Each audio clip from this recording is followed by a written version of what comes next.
Moins de 24 heures de tournage pour réaliser 2 films promotionnels sur 2 vannes aménagées. Autant vous dire que le défi est tendu, mais apparemment la pression du temps n'était pas suffisante, alors je vais vous raconter l'aventure absurde de cette prestation. Pour vous mettre un petit peu dans le contexte, une société de vannes aménagées nous demande de réaliser 2 teasers de 1 minute pour 2 vannes, donc un van tout-terrain et un van électrique. Les premières dates de tournage étaient calées pour début septembre, mais malheureusement on a dû reporter déjà 2 fois à cause de la pluie. Et en plus, c'est assez galère de matcher nos emplois du temps entre moi, mon collègue et le client.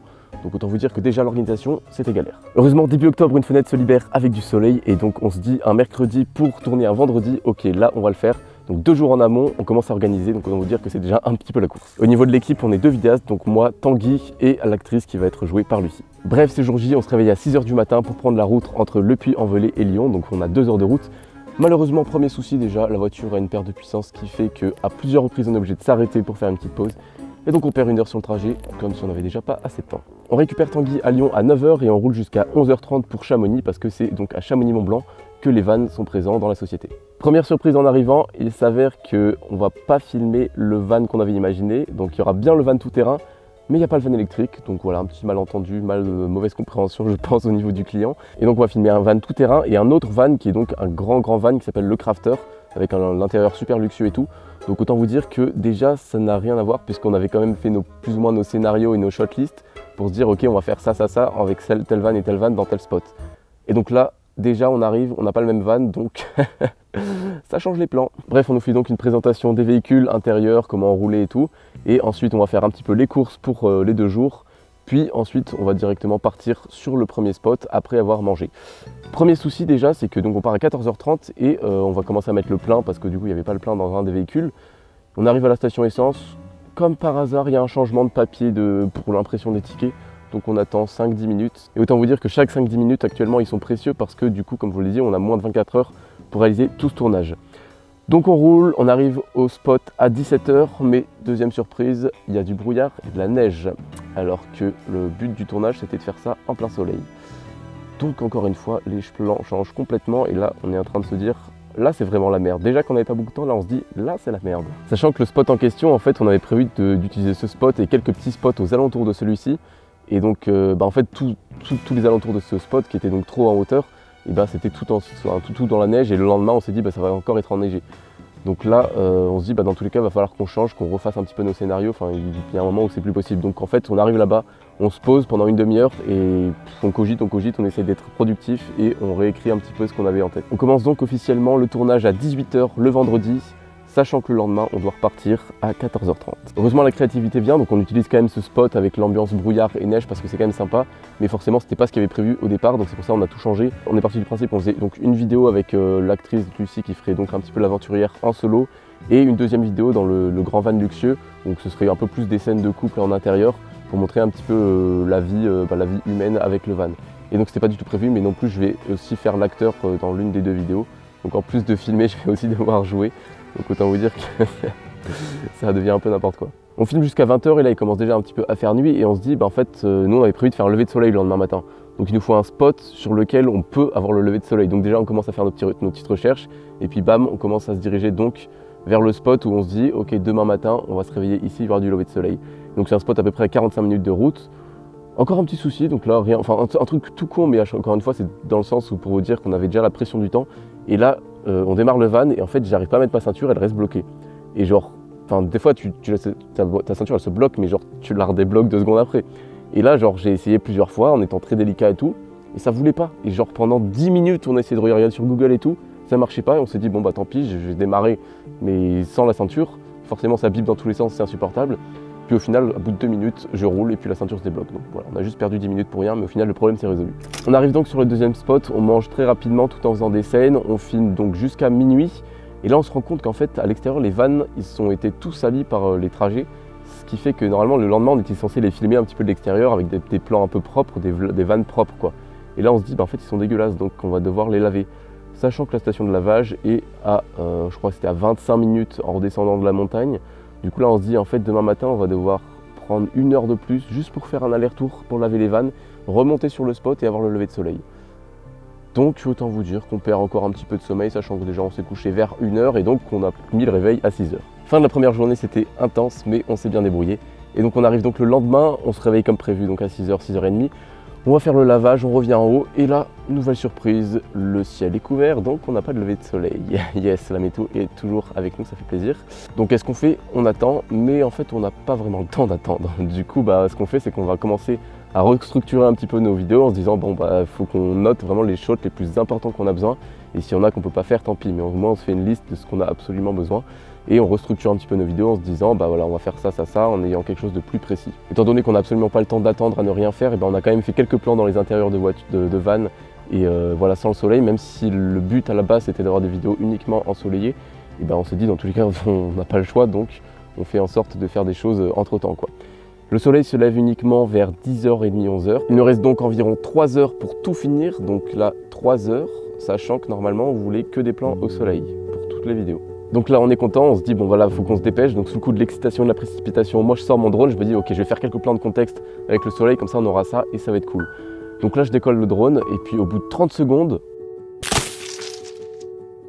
ouais, je me suis pris un sapin et autant vous dire que j'avais un somme phénoménal. Donc là dans ma tête c'est un bordel pas possible, je suis en train de remettre en question toute ma vie, je suis en train de me dire qu'est-ce que tu fous, t'es en train de cracher un drone. Déjà un Mavic, parce que c'est un DJI Mavic 3 Pro, déjà tu ne craches pas un DJI Mavic 3 Pro parce que c'est trop sécurisé, c'est impossible. C'est la première fois que je crache un drone comme ça parce qu'il faut être con normalement pour cracher un drone comme ça. Là comme vous en doutez, c'était sur le coup de l'excitation et tout, j'ai pas trop fait attention à mon environnement, ce qui n'était pas du coup pas adapté. Mais voilà, déjà qu'on n'a pas le temps, il reste 3 heures de tournage et là je crache mon drone dans un arbre. Et donc qu'est-ce que je fais à ce moment-là? Je vous le dis juste après avoir parlé de Motion Array. Je remercie Motion Array qui sponsorise la vidéo aujourd'hui, qui est donc un site sur lequel vous pouvez télécharger beaucoup de choses très utiles dans les montages vidéo. Donc d'abord vous avez tout ce qui est template, donc ça peut être des animations de texte, des animations d'images générales que vous pouvez ensuite personnaliser sur votre logiciel. Sachant qu'il y a tous les logiciels, donc Adobe After Effects, Premiere Pro, Final Cut Pro, DaVinci Resolve. Pareil ensuite pour les presets que vous pouvez personnaliser, donc ça peut être par exemple des animations de texte, des animations de transition, et c'est vraiment intéressant, j'en utilisais déjà pas mal dans mes précédentes vidéos, des éléments graphiques en motion design. Ensuite vous avez aussi une banque de données d'images, vous avez des musiques, et également pas mal de sound effects, donc beaucoup de bruitage. Et vous avez aussi des photos d'ailleurs. Et la nouveauté c'est donc l'option de génération de voix off par intelligence artificielle. Donc à la même image que Artlist, vous pouvez générer des voix off. Donc vous pouvez écrire votre texte juste ici et ensuite générer votre voix en choisissant la voix que vous voulez parmi tous les choix qui sont juste ici. En choisissant par mâle et femelle, vous pouvez aussi choisir par rapport au type de vidéo que vous réalisez. Ensuite, avant de cliquer sur générer, vous avez le type d'émotion que vous pouvez changer également en fonction du type de vidéo que vous faites et la vitesse d'élocution également qui est très intéressant. Et donc pour avoir un exemple concret de ce que ça donne sur les deux résultats que vous verrez en fin de cette vidéo, et en fait on a réalisé nos deux teasers en utilisant une voix off générée sur Motion Array, une en française et une en anglaise parce que maintenant on peut aussi choisir la langue parmi 6 langues qui sont proposées. La voix française n'est pas encore ultra optimisée mais ça fonctionne avec beaucoup de tests. Donc vous pouvez voir par exemple que j'avais essayé de générer beaucoup de fois et à chaque fois que vous générez une fois ou une autre fois, et ça peut varier un petit peu au niveau de type de voix. Ce qui fait que des fois ça marche plus ou moins bien, mais en tout cas au niveau de l'anglais c'est super optimisé. Donc vous verrez en fin de vidéo un exemple concret de l'utilisation de cette voix sur nos deux vidéos qui sont donc générées par Motion Array. Merci beaucoup à eux de sponsoriser cette vidéo. Vous avez aussi un lien d'affiliation dans la description si vous voulez un code promo pour les 2 premiers mois. Et maintenant que j'ai fait le tour du sujet, on peut revenir à notre histoire. Pour rappel, il reste donc 3 heures de tournage. Il y a le drone dans un arbre, donc dans ma tête, je viens de perdre 2000 € et tous les plans qu'on vient de faire depuis le début. Mais après quelques minutes, j'ai une grosse vague de positivité et de motivation qui me dit ok, pars à l'expédition, va retrouver ce putain de drone. Je l'ai craché dans un arbre, dans un sapin en mode sport, donc autant vous dire que c'est loin, sachant qu'il est à 300 mètres de haut.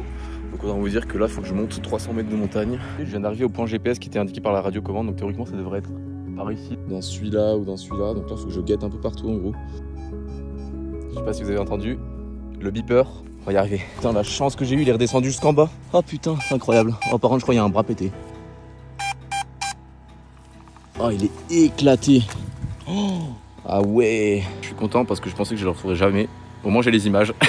Comme vous l'avez constaté, je retrouve donc le drone. Dieu était avec moi parce que franchement, c'était un peu aberrant de le retrouver aussi rapidement et aussi facilement, même s'il est flingué. Bref, du coup, je suis heureux. Je galope pour redescendre la montagne. Il est actuellement donc 13 h et il reste 1h30 pour tout finir. Donc là, on filme chacun un petit peu en même temps avec Tanguy, donc on a chacun nos caméras, donc on en profite pour être productifs tous les deux de notre côté, comme ça on fait un maximum d'images en profitant du soleil pour le temps qui reste. Et 14h30, il faut qu'on reprenne la route pour aller redéposer les vannes. Et donc à ce moment-là, bon, on a disons 80% des images qu'on avait voulu, donc franchement on s'est quand même bien débrouillé. Moi en tant que perfectionniste, je suis en mode ah il en manque un petit peu donc c'est dommage. Mais pour le temps qu'on avait et les conditions qu'on a eues, bah en fait on s'est dit ok, on est quand même très fiers de ce qu'on a pu avoir au final. Et avant de conclure, de vous montrer le résultat des deux vidéos, je voulais juste vous faire une petite parenthèse sur le drone parce que du coup, il avait donc un bras cassé et la nacelle un petit peu cassée. Je l'ai envoyé à DJI. Sachant que j'avais plus l'assurance mais que je l'avais acheté un an précédemment et qui était expiré depuis quelques mois. Je l'ai envoyé à DJI, ils m'ont dit, en fait ils m'ont rappelé quelques jours plus tard dès qu'ils l'ont reçu, ils m'ont dit bah, en fait on vous en renvoie un neuf. Je me suis dit d'accord, pourquoi pas. Et ils me disent vous en renvoie un neuf et vous n'avez rien à payer. Du coup au final je me retrouve avec le même drone neuf sans avoir rien eu à payer, sachant que j'avais plus la garantie normalement. Donc voilà, c'est pas pour faire une pub à DJI, mais juste ils ont un très bon service client. Donc au final l'histoire se termine quand même très bien par rapport au crash. Pour conclure, si je peux tirer deux leçons de l'histoire de cette prestation, je dirais que donc pour avoir moins de stress et anticiper les changements de plan, ce serait de mieux anticiper, enfin de mieux organiser justement le tournage pour pouvoir mieux prévoir, mais à la fois ça serait du coup de ne pas accepter ce genre de prestation où il y a un timing trop serré. Et deuxième leçon qui est un petit peu contradictoire, mais donc c'est que c'est possible en moins de 24 heures de réaliser 2 teasers qui finalement sont quand même plutôt qualitatifs, vous allez le voir juste après. On est très fiers de ce qu'on a produit malgré le temps qu'on avait. C'est que voilà, on a une capacité d'adaptation assez forte, enfin, c'est pas pour se saucer ou autre, mais c'est juste qu'on a, voilà, c'est possible de s'adapter à une situation comme ça.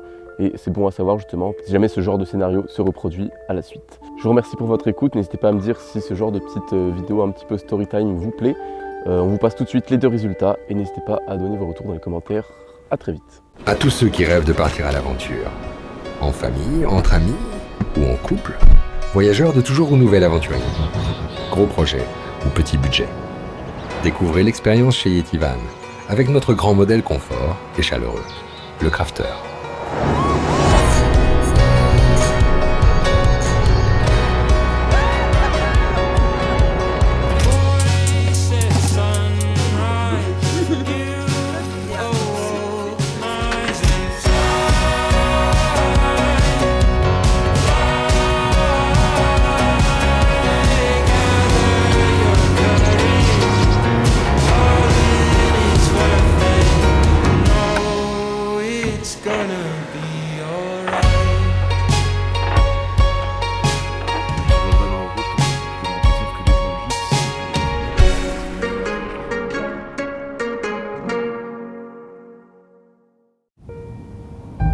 Imagine you find yourself in the middle of nowhere,